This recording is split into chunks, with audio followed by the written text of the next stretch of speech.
ഓണപ്പുലരിയെ വരവേൽക്കാൻ ഒരുങ്ങിക്കഴിഞ്ഞു. നാളെ തിരുവോണമാണ്. തിരുവോണത്തിലെ പ്രധാന ഐറ്റം എന്താണെന്ന് ചോദിച്ചാൽ നമുക്ക് ഒരേ ഉത്തരമേ ഉള്ളൂ, ഓണസദ്യ.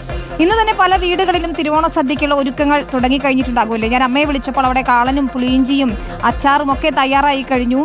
വീടുകളിലെ ഒരുക്കങ്ങൾ എവിടെ വരെ ആയി എന്നൊന്ന് നമുക്ക് കണ്ടിട്ട് വരാം. കോഴിക്കോട് നിന്ന് നമ്മുടെ ശരത് SS തയ്യാറാക്കിയ റിപ്പോർട്ടിലേക്കാണ്. ഉത്രാടപ്പാച്ചിൽ കഴിഞ്ഞ് തിരുവോണം ആഘോഷിക്കാനുള്ള ഒരുക്കത്തിലാണ് നമ്മുടെ നാടും നഗരവും. ഞാനിപ്പോൾ പുതിയമ്പലത്തെ സഞ്ജയ് ചേട്ടൻ്റെ വീട്ടിലാണുള്ളത്. ഇവിടെ ഇവരിപ്പോൾ കസിൻസൊക്കെ ചേർന്ന് ബന്ധുക്കളൊക്കെ തന്നെ ഒത്തൊരുമിച്ച് ഓണം ആഘോഷിക്കുന്ന തയ്യാറെടുപ്പിലാണ്. നമുക്ക് ഈ വീടിൻ്റെ മുറ്റത്ത് ഒരു പൂവിട്ടിട്ടുണ്ട്. നാളെ വിപുലമായ പരിപാടി, ഓണാഘോഷം വിപുലമാക്കാൻ തന്നെയാണ്, തിരുവോണം ഉഷാറാക്കാൻ തന്നെയാണ് ഇവരൊക്കെ തന്നെ തീരുമാനിച്ചിട്ടുള്ളത്. ഇതാണ് സഞ്ജയ് ചേട്ടൻ. എങ്ങനെയാണ് നാളത്തെ തിരുവോണം ഉഷാറാക്കാനുള്ള തീരുമാനമാണ് ഞങ്ങളുടെ പ്ലാൻ. പർച്ചേസൊക്കെ കഴിഞ്ഞ് പിന്നെ ഏകദേശം വെജിറ്റബിൾസ് വാങ്ങി ഇവിടെ കൊണ്ടുവച്ചിരിക്കുന്നു. ഇപ്പോൾ നാളെ ഉഷാറാക്കി നടത്തണം എന്നാണ് കുട്ടികളൊക്കെ. എന്താ തിരുവോണമായിട്ട് പ്ലാൻ? സദ്യക്കപ്പുറം നമ്മൾ അത് ഞങ്ങൾ സാധാരണ ഉണ്ടാകുന്ന വെച്ചാൽ ഞങ്ങൾ അത് കഴിഞ്ഞിട്ട് വൈഫിൻ്റെ വീട്ടിൽ പോവുക, പിന്നെ അല്ലെങ്കിൽ കുറച്ച് ചെറിയ കൂട്ടുകുടുംബമായിട്ട് എല്ലാവരും കൂടെ ചേർന്ന് പരിപാടികളൊക്കെ സംഘടിപ്പിക്കും. അവിടെ ഒരു ഇതൊക്കെ ഉണ്ടാവും, എല്ലാവരും കൂടി ആരൊക്കെ വരും? ബന്ധുക്കളൊക്കെ വരും, അടുത്തടുത്തുള്ള ആൾക്കാരൊക്കെ വരാം. ഇതാണ് നമ്മുടെ വീട്ടിലെ സഞ്ജയ് ചേട്ടൻ്റെ മകനാണ്. എങ്ങനെയാണ് നാളത്തെ പരിപാടി? ഉഷാറല്ലേ? ഉഷാറാണ്. നാളെ രാവിലെ പുതിയമ്പലത്തിൽ ക്ഷേത്രത്തിൽ അമ്പലത്തിൽ പോകണം. രാവിലെ എണീച്ചിട്ട് ഫ്രിഡ്ജ് മാറ്റി സെറ്റായിട്ട് പിന്നെ പൂവിടും. അതെ, പിന്നെ പൂക്കളം, പിന്നെ അതുപോലെ തന്നെ സദ്യ, അതൊക്കെ കലാപരിപാടികളായി സുഹൃത്തുക്കളൊക്കെ. അതെ, അതെല്ലാവരും വരും. നാളെ രാവിലെ എല്ലാവരും എത്തും. ഇവിടെ പൂക്കളം തന്നെയാണ് ഓണത്തിൻ്റെ പ്രധാനപ്പെട്ട രാവിലത്തെയുള്ള ഒരു പ്രധാന പരിപാടി. ഒപ്പം സദ്യ ഉണ്ടാവും.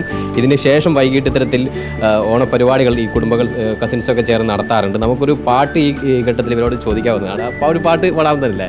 കാർത്തിക രാത്രി തൻ ദീപങ്ങൾ സാക്ഷിയായി വാനിലെ താരകങ്ങൾ മിഴി തുറന്ന് നോക്കി നിൽക്കേ ആദ്യമായി കണ്ടെന്നു ഞാൻ നിന്നെ മനസ്സിൽ പ്രതിഷ്ഠിച്ചു ഞാൻ.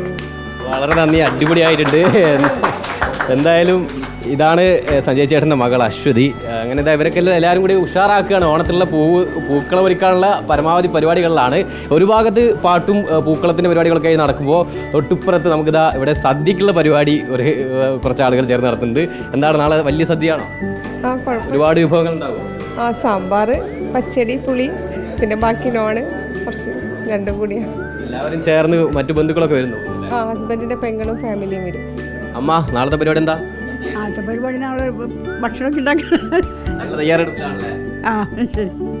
സദ്യയുടെ ഒരുക്കങ്ങൾ ഒരു ഭാഗത്ത് നടക്കുന്നു. തൊട്ടപ്പുറത്തെ തരത്തിൽ പൂക്കളം, നാളത്തേക്കുള്ള പൂക്കളം ഒരുക്കാനുള്ള നടപടികൾ നടക്കുന്നു. അതിൻ്റെ ഭാഗമായിട്ട് തന്നെ ഇവിടെ കസിൻസ് ഉണ്ട്, ഇവരുടെ സുഹൃത്തുക്കളുണ്ട്, ബന്ധുക്കൾ, കൂടുതൽ ആളുകൾ നാളേക്ക് എത്തും. എന്തായാലും മലബാറിൽ ഓണം ആഘോഷം പൊടിപൊടിക്കുകയാണ്. വീടുകളിൽ ഇത്തരത്തിൽ ഓണം ആഘോഷിക്കാനുള്ള തയ്യാറെടുപ്പുകൾ തുടങ്ങിക്കഴിഞ്ഞു. നാളത്തേക്കുള്ള സദ്യക്കുള്ള ഉൾപ്പെടെയുള്ള വിഭവങ്ങൾ തയ്യാറാക്കുന്ന നടപടികൾ, അതായത് നേരത്തെ തന്നെ പല സാധനങ്ങളും തയ്യാറാക്കി വെക്കും. അത്തരം നടപടികളും അത്തരം പരിപാടികളുമൊക്കെ തന്നെ വീടുകളിൽ നടന്നു വരികയാണ്.